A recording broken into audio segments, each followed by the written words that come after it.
Take hold of your tongue, something like this. And now try saying, my name is Judith. It's pretty hard to do, isn't it? And that's only because you're temporarily holding your tongue. Imagine what it would be like if your tongue had been cut out. Well, that's what happens to Judith in Julie Berry's book, All the Truth That's in Me.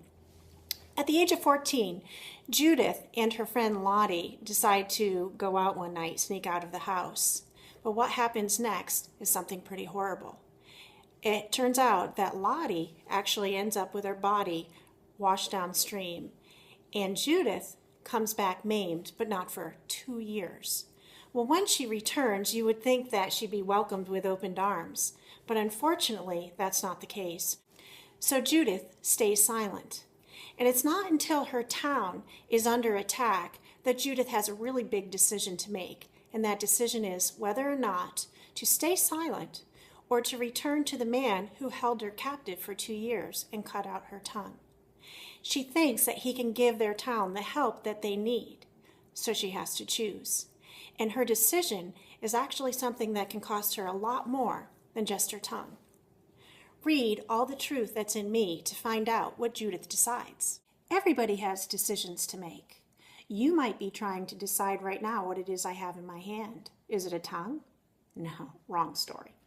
Instead, it's the thumb of one of the most recent victims in Lobos Nod, a town that is known for being the home of the most notorious serial killer the world has ever known, Billy Dent.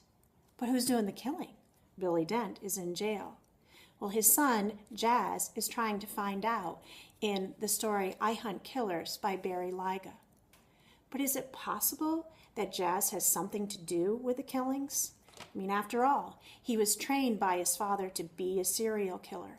And he gets some kind of weird high whenever he smells blood or he hears somebody who draws their last breath. That beautiful silence. So maybe the apple doesn't fall far from the tree. Maybe Billy's legacy can continue even though he's in jail and Jazz isn't.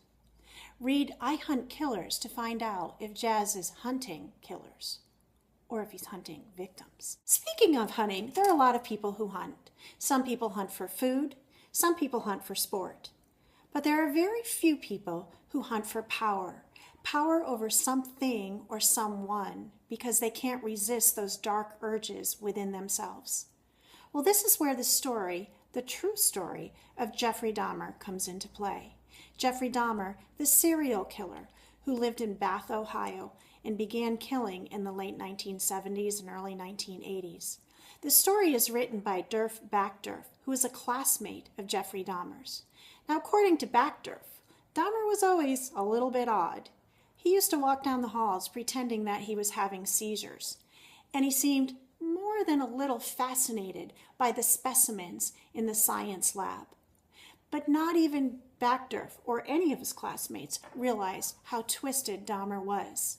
At home, he had his own collection of animal specimens and remains from the animals, many of which he had killed.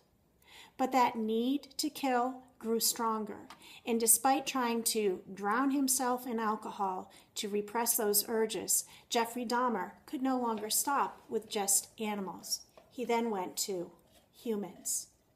Find out in My Friend Dahmer what you think made Jeffrey Dahmer go from being just an odd high schooler to a serial killer.